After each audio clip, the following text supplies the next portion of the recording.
కర్రే ఆయుధం అవసరమైతే మన గుండెల్లో ఉన్న మాటే తూట అవ్వాలి. మార్పు ఎందుకు రాదు? ఇందాక మీరు రియా గారి మాట వింటున్నారు, పాలకుల నుంచి వీర మహిళ.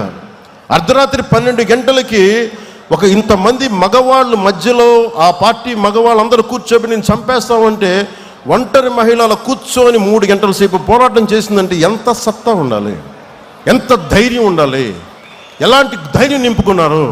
దేనికి అంటే మనం నిలబడతాం, మన సిద్ధాంతాల మీద అంత పట్టుదల, అంత బలం, ఇవన్నీ చేయడానికి కదా మనం నిలబడి ఉంది ఇక్కడ. ఇవన్నీ ఎలా ప్రూవ్ చేయాలంటే ఒక దశాబ్దం నడవాలి దీని మీద. పవన్ కళ్యాణ్ కూర్చోబెట్టి ఇక్కడ మనకి హోటల్లో ఆపేస్తే చంపేయడానికి పోలీసులు తీసుకెళ్ళడానికి ప్రయత్నాలు చేస్తే మేమేం భయపడలే. చెయ్యి. మా కార్యకర్తల మీద, ఇప్పుడున్న విజయ్ కుమార్ గారి మొత్తం నాయకులందరి మీద, సందీప్ పంచకర్ల మీద, అందరి మీద మన సందీప్ గారి మీద మీ కేసులు 307 కేసులు పెట్టారు. 15 మంది ఉత్తి పుణ్యానికి భరించామని. అక్కడ మనం కూర్చోబెట్టి అమరావతిలో ధర్నా చేస్తామంటే కూర్చోబెట్టి మేము దాడులు చేస్తూ ఉంటారు. ఇప్పటం కోసం వెళ్దామంటే మీరు కూర్చోబెట్టి బ్లాకులు చేస్తారు. ఏ రోజు భయపడలా. ప్రధానమంత్రి గారు స్వయంగా నాకు తెలిసినప్పటికీ కూడా, ఇంత ఇబ్బంది పెడుతున్నప్పటికీ కూడా విశాఖపట్నంలో ఒక్క ఫోన్ కాల్ నేను పిఎంఓ ఆఫీస్కి కానీ హెచ్ఎంఓ ఆఫీస్కి కానీ చేయాలి. ఎందుకంటే ఇది మా నేల, మేము పోరాడతాం ఇక్కడ. నేను ప్రధానమంత్రి గారిని, హోంమంత్రి గారిని నేను సహాయం అడిగాను. నా అంత బలహీనం ఇంకెవలేడు. నా లాంటి పార్టీని మూసేసి వెళ్ళిపోవడం బెటర్. అందుకనే బలంగా తీసుకున్నా. ఉంటే ఉంటాం, పోతే పోతాం, చూద్దాం. వీళ్ళు రౌడీలు అంటే వీళ్ళందరూ గత పార్టీ పాలకులంతా రౌడీలు అంట, చంపేస్తారంట, మీదకి వచ్చేస్తారంట. అంటే నేను ఒకటే అనుకుంటా, మీరు ఎంత మావాడు చెప్పాడు ఇందాక, ఎంతమంది వస్తారు రండి, నేను చూస్తాను. ఎంతమంది వస్తారు రండి, నేను ఒక్కనే ఉంటాను రండి. నాలాంటి పిచ్చ మా వాళ్ళందరికీ, మా ఆడపడుచులకి ఉంటుంది, మా జన సైనికులకి ఉంటుంది. రౌడీజం చేయకండి. మా దగ్గర తప్పుందా మేము ఒక సరిదిద్దుకుంటాం. లేదా పాలసీ మాట్లాడతారో మాట్లాడండి. దౌర్జన్యాలు చేస్తాం, మేము చింపేస్తాం, చంపేస్తామంటే అస్సలు మా ఇన్ని పాత కథలు. మా రక్తం సలసల కాగుతూ ఉంటుంది. మా రక్తం భయపడం. వాటికి క్షేమం కోరుకుంటాం, ప్రజాక్షేమం. భయపడటాలు ఉండవు మా దగ్గర, పోరాటాలే ఉంటాయి. మా ఆడపడుచులు చెప్తా ఉన్నా, నేను మాట్లాడుతూ ఉంటే పేరెంటాలకు వెళ్ళాలి, కానీ పోరాటాలు కూడా చేయాలి. మన సంస్కృతిని పరిరక్షించుకోవాలి. చూశారు కదా, దీపం పట్టుకొని మనం వెళ్ళి కార్తీక మాసంలో ఎలా దీపం వదులుతాం, అలాగే అవసరమైతే కత్తి కూడా పట్టుకోవాలి. అవసరమైతే కత్తి అంటే నా ఉద్దేశంలో నిజం కత్తి కాదు, మాటే కత్తి అనుకోండి.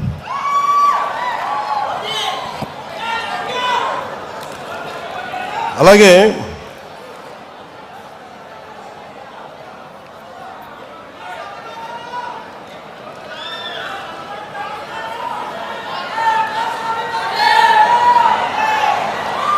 ఇప్పుడు మన ముందున్నది, మనం సాధించగలిగి కొంచెం రోడ్ మ్యాప్ మీకు చెప్తాను. ఎలా మిమ్మల్ని అందరినీ ఒకటి చెప్పి మీకు మళ్ళీ తిరిగి ఇది చెప్పేసి మళ్ళీ మీకు దీనికి వస్తాను. నేను అనుకుంటున్న road map, membership to leadership. ఈరోజు మీరు క్రియాశీలక సభ్యత్వం తీసుకొని మీరు ఒక కార్యకర్తగా, ఒక జన సైనికుడిగా, వీరమహిళగా ఉంటున్నారు. మీరు ఎప్పుడు అలా ఉండకూడదు. మీరు నిత్యం ఎప్పుడు కూడా మీరు ఎదుగుతూనే ఉండాలి. దానికి నేను ఏం చేయాలని ఆలోచిస్తా ఉన్నాను. కింద నుంచి రావాలి నాయకులు అనేవాడు. దానికి నేను ఒక స్ట్రక్చర్డ్ ఫ్రేమ్వర్క్, శివుడి త్రిశూలం, పరమశివుడి త్రిశూలం ఉంటుంది కదా, ధర్మం శక్తి, ధర్మం, రహస్యం, అది ప్రతీక దానికి. అలాగే జనసేన ఇప్పుడు మెంబర్షిప్ కోసం చేయబోతున్నది వెరీ స్ట్రక్చర్డ్ ఫ్రేమ్వర్క్. అలాగే ప్రతి క్రియా సభ్యుడికి గుర్తింపు, నాయకత్వం, భద్రతతోటి ఈ త్రిశూల్ ప్రోగ్రామ్ని మన దసరా తర్వాత స్టార్ట్ చేయబోతున్నాం. అది ఎలా ఉంటుందనేది ఈ కొన్ని ముక్కలు మాట్లాడేసి మీకు తెలియజేస్తాను. ఎందుకంటే ఇది ఇంక మీరు అడగచ్చు, ఇప్పుడు దాకా నువ్వు ఎందుకు చేయలేదు అంటే నేను ఒకటే చెప్తాను. ఇందాక మన విజయనగరం నుంచి మన మన కుర్రోడు వచ్చి జన సైనికుడు వచ్చి కూర్చోబెట్టి హుషారుగా మాట్లాడేస్తా ఉంటే నేను చెప్పాను, నువ్వు ఇంట్లో బాధ్యతలు నిర్వర్తించిన వాడు పార్టీకి ఏం చేస్తావు? మీ నాన్నగారు 2 ఉద్యోగాలు చేసి కష్టపడతా ఉంటే నువ్వు వచ్చి నా చుట్టూ తిరిగితే నాకు ఆనందం రాదు. నువ్వు ముందు బాగా చదువుకు, బాధ్యతలు నిర్వర్తించు అంటే ఈరోజు 1.5 లక్ష రూపాయలు సంపాదిస్తున్నానన్నా అని అంటే నాకు అప్పుడు ఆనందం అనిపించింది. నాకు ఇప్పుడు రా, యు ఆర్ వెల్కమ్ అంటే. ఇవన్నీ ఎందుకు చెప్తున్నానంటే, నాకు ఆషామాషిగా గాలికి తిరిగేవాడు వద్దు. నాకు మీ పని, politics is not for business, politics is not for business, politics is not for making money. Politics is to do something, to take the next generation from here till the next step, next level. ఇక్కడి నుంచి ఇంకొక స్థాయికి తీసుకెళ్ళాలి. నేను అలాంటి వాళ్ళు కావాలని కోరుకుంటున్నా. మనం ఇదివరకులా అడవుల్లోకి వెళ్ళలేము.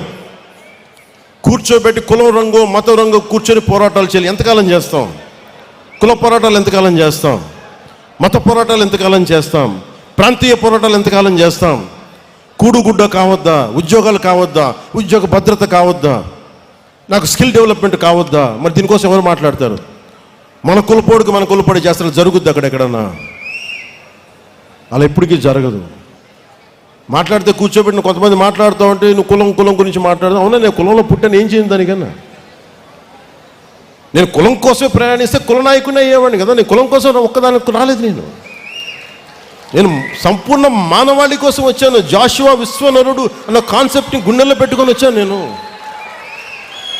అన్ని కులాలని గౌరవిస్తాం, అన్ని ప్రాంతాలని మతాలని గౌరవిస్తాం, కానీ తప్పులు జరుగుతున్నప్పుడు సరిదిద్దుతాం. ఈ ఆలోచనతో వచ్చాను. అందుకని నేను ఎందుకు ఈ ప్రక్రియ మొదలుపెట్టానంటే, వేదిక పైన ఉన్న నాయకులందరికీ మీ విలువ తెలియాలని ఈ మీటింగ్ పెట్టాను. నాకు తెలిసేలాగా, నాయకులు తెలుసు, తెలియని వాళ్ళు ఎవరం కాదు. కానీ ఎంత స్థాయి మీరు గుండెల్లోని చెప్తే, ఒక ఆడపడుచు 3 ఏళ్ల బిడ్డను తీసుకొని నోవాటెల్ హోటల్లో కూర్చొని మా అన్న వస్తాడు, మా అన్నకి ఏం కాకూడదనంటే, ఒక ఆడబిడ్డ భద్రతను వదిలి వచ్చింది తన అన్న కోసం అని అంటే, అది ఆ రోజు ఏదో మన సినిమా కాదు అది. ఓకే, మీరంతా నా కోసం రండి, మేము ఎదుగుతాం, అలా కాదు. మీరు ఎదగడానికి మేము కష్టపడాలి. అందుకే నేను నడిచి చూపించాం.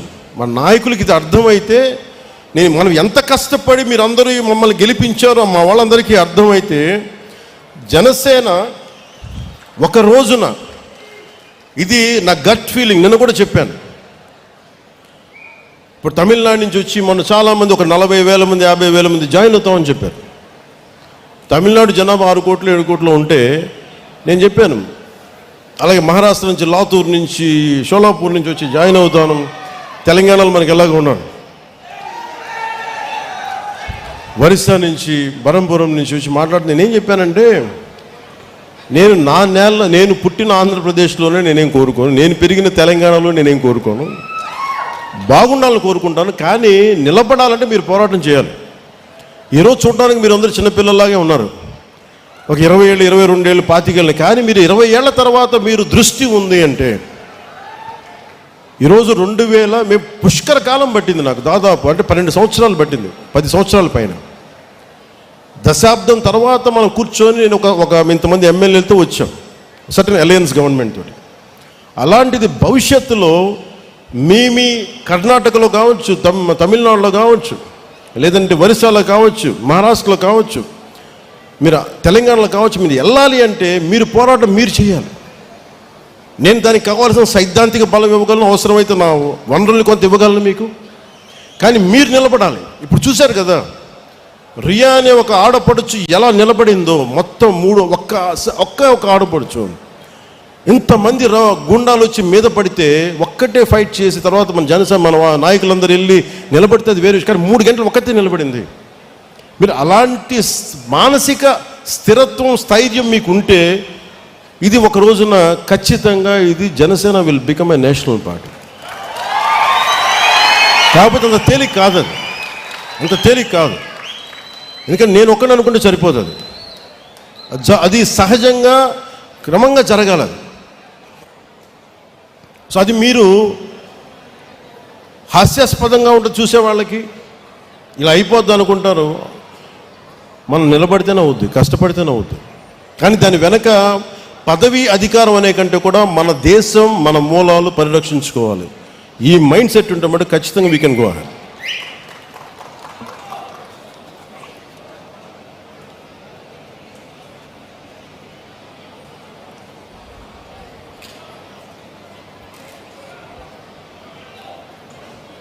ప్రతి అంశం మీద మనకి స్పష్టత కావాలి.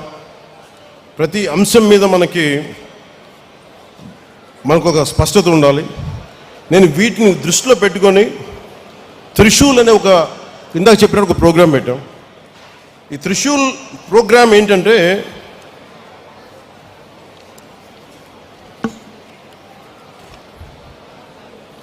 ప్రతి క్రియాశీలక సభ్యులకి, జనసేనకి ఎవరికైనా మెంబర్స్ కావచ్చు, కానీ పని చేద్దాం అనుకున్న ప్రతి ఒక్కరికి కూడా ఒక ప్రత్యేకమైన పార్టీ మెంబర్షిప్ ఐడియా ఇవ్వబడుతుంది.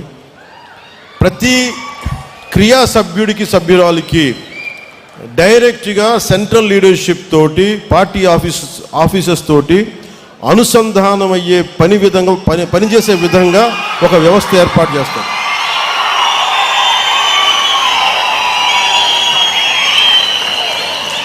అంటే ఎందుకు చెప్తున్నానంటే, ఇది అన్న నీకు మాకు ఏం జరుగుతుందో తెలియట్లేదు అంటే, నేను ఎంత నలిగిపోతానంటే, నేను శివ అనే వ్యక్తిని నేను ఎలా పట్టుకుంటాను చెప్పండి.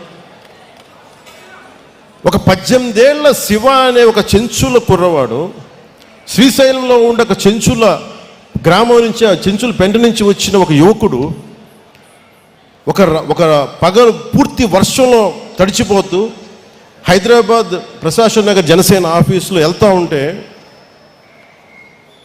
ఆ కుర్రాడు కూర్చున్నాడు. చూడటానికి వచ్చారా ఎవరో తెలియట్లేదు, అసలు దూరంగా ఉంటే నేను వెళ్తా వేరే మీటింగ్లో ఉండి పిలిచాను. బయట 2 కుర్రాళ్ళు లోపల రమ్మని చెప్పండి. వాళ్ళు చెప్తే అప్పుడు ఏం చెప్పాడంటే, మాకు నల్లమల్లో యురేనియం మైనింగ్ జరుగుతూ ఉందన్న, కలుషితం అయిపోతున్నాయి, మాకు ఏం చేయాలో తెలియట్లేదు, నాకు ఇంగ్లీష్ రాదు, గ్రీన్ ట్రిబ్యునల్ కంపెనీ మన ఫోన్ చేస్తేనేమో నాకు వాళ్ళు ఇంకా హిందీలో మాట్లాడుతున్నారు, లేదు ఇంగ్లీష్ నాకు 2 రావు, నాకు మా గ్రామాలు కలుషితం అయిపోతున్నాయి, మరి నా దగ్గరికి ఎందుకు వచ్చామంటే, ఇది ఎప్పుడు 2019లో 2 చోట్ల ఓడిపోయి మనకు డబుల్ బోనస్, డబుల్ ధమాకా, 2 చోట్ల ఓడిపోయి కూర్చుంటే మనకి నేనే ఏం చేయాలని కూర్చుంటే వచ్చిన సహాయం అడిగితే నేను నా పరిస్థితి ఆలోచించి నేను ఏం చేయాలి దీనికి అని. నేనేమనుకున్నానంటే, ఆ రోజు మన హనుమంతరావు గారు ఉంటే ఆయన కలవడానికి, కాంగ్రెస్ నాయకులను కలవడానికి వస్తే, నాకు ఆయన వ్యక్తిగత పరిచయం ఉంది, సరదా కలవడానికి వస్తే ఆయన అన్నారు, నేను ఈ అబ్బాయితో మన శివతో మాట్లాడుతాను, ఏంటంటే ఇలా అంటే ఇలా చేయండి. నేను అనుకున్నాను, శివ నాకు తెలియదు ఏం చేయాలో, ఒక్కసారి నాకు ఒక ఐడియా వచ్చింది, నేను ఒకసారి మన నాయకులు మనోహర్ గారితో మాట్లాడతాను, ఎందుకంటే ఆయన కూడా పర్యావరణ ప్రేమికుడు, ఆయనతో మాట్లాడతానని చెప్పి ఆయనతో మాట్లాడితే, సార్ నేను ఒక రౌండ్ టేబుల్ కాన్ఫరెన్స్ ఏర్పాటు చేద్దాము వీళ్ళకి జరుగుతున్న అన్యాయానికి మనం మాట్లాడచ్చా అంటే, ఖచ్చితంగానే ఆయన నాకు ఉత్సాహం ఇస్తే దానికి హనుమంతరావు గారు తోడై మేము కూడా వస్తాం కాంగ్రెస్ పార్టీ నుంచి.